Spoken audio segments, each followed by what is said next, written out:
Breaking news చూస్తున్నాం. మాజీ మంత్రి జీవన్ రెడ్డి కాంగ్రెస్ కు రాజీనామా విషయంలో బిగ్ ట్విస్ట్ చోటు చేసుకుంది. గత 20 నెలలుగా పార్టీలో చోటు చేసుకున్న పరిణామాలపై తీవ్ర అసంతృప్తితో ఉన్న ఆయన అవమానాలు భరించలేక మార్చి 25న పార్టీకి రాజీనామా చేస్తున్నట్లు ప్రకటించారు. అయితే ఈ క్రమంలో ఆయనను పార్టీ వీడకుండా బుజ్జగించేందుకు కాంగ్రెస్ అధిష్టానం మరోసారి రంగంలోకి దిగింది.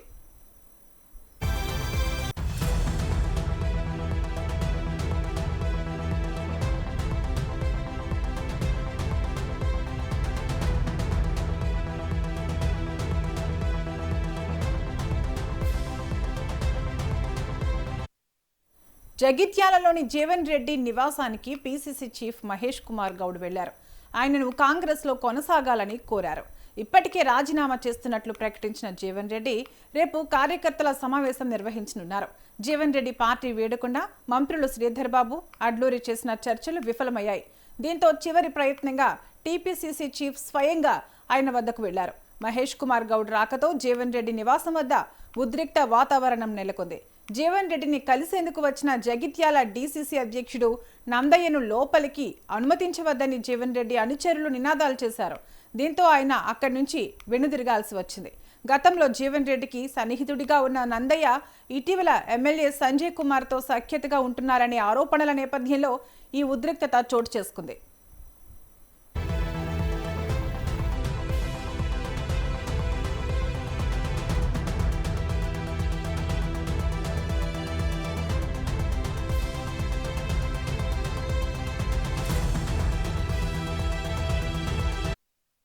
టీపీసీసీ చీఫ్ మహేష్ కుమార్ గౌడ్ రాక సందర్భంగా కాంగ్రెస్ నాయకులు జీవన్ రెడ్డికి పార్టీ కండువా కప్పే ప్రయత్నం చేశారు. అయితే పార్టీలో జరిగిన అవమానం చాలు, ఇక ఈ కండువా వద్దు అంటూ ఆయన సున్నితంగా తిరస్కరించడం చర్చనీయాంశమైంది. ప్రస్తుతం జీవన్ రెడ్డితో టీపీసీసీ చీఫ్ ఇతర నేతల చర్చలు కొనసాగుతున్నాయి. రాజీనామా గడువుకు మరో 24 గంటల సమయం మాత్రమే ఉండటంతో ఈ చర్చలు ఏ మలుపు తీసుకుంటాయోనని రాజకీయ వర్గాల్లో ఆసక్తి నెలకొంది.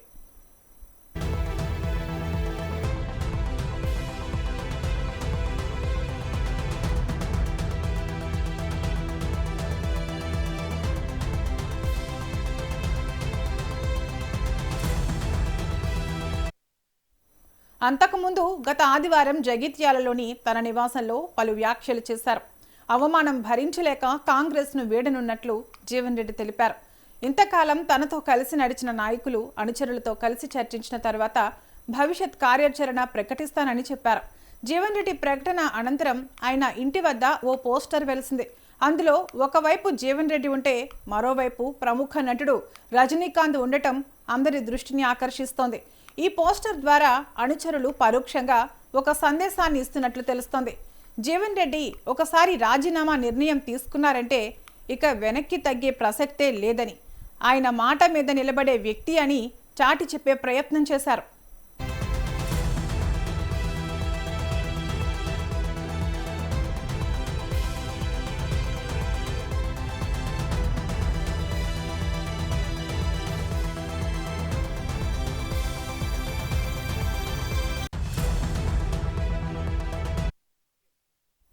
ఈ పోస్టర్ ద్వారా అనుచరులు పరోక్షంగా ఒక సందేశాన్ని ఇస్తున్నట్లు తెలుస్తోంది.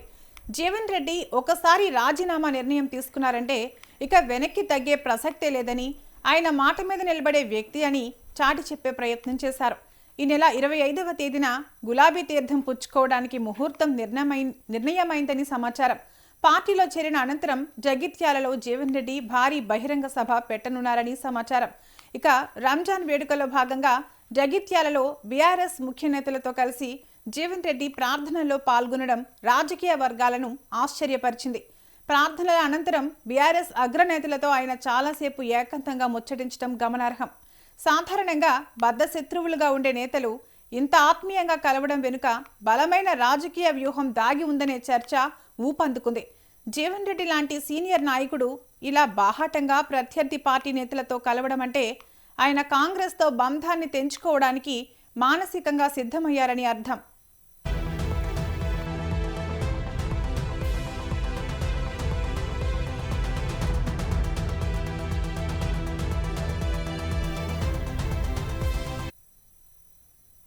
మరోవైపు అసెంబ్లీ సమావేశంలో ఆసక్తికర సన్నివేశం జరిగింది. అసెంబ్లీ మీటింగ్ లంచ్ సమయంలో అసెంబ్లీలోని మెంబర్స్ లాంజ్లో కేటీఆర్, రాజగోపాల్ రెడ్డి, పాయల్ శంకర్ కలిసి భోజనం చేశారు.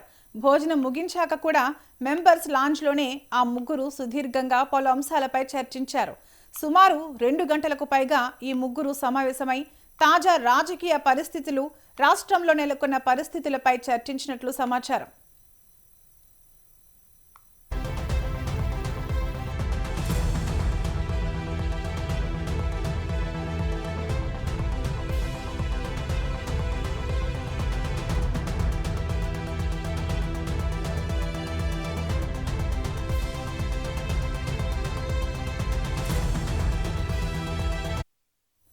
కేటీఆర్, రాజగోపాల్ రెడ్డి, పాయల్ శంకర్ భేటీ రాజకీయ వర్గాల్లో ప్రాధాన్యత సంతరించుకుంది.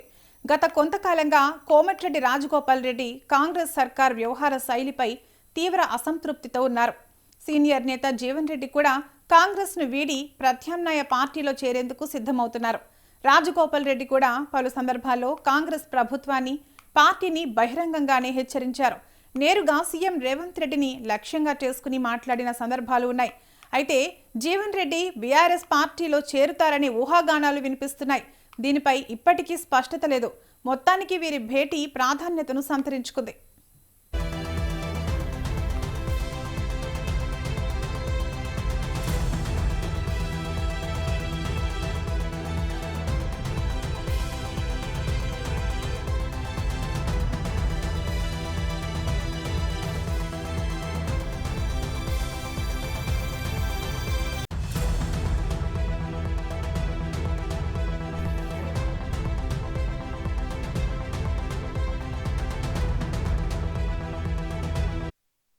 ఒకవేళ జీవన్ రెడ్డి బీఆర్ఎస్లో చేరితే జగిత్యాల రాజకీయ సమీకరణలు పూర్తిగా మారిపోతాయి.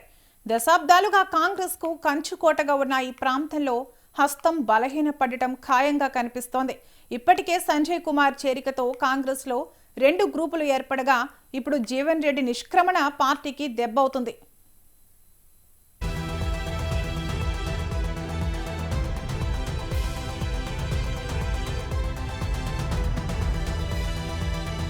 అరవై 63 సీట్లు కాంగ్రెస్ పార్టీ గెలుచుకోవడం, ఆనాడున్న పరిస్థితుల దృష్ట్యా కొన్ని సమీకరణలు జరగడము, వాటి పర్యవసరంగా జీవన్ రెడ్డి గారు ఇబ్బందులకు గురైనారు.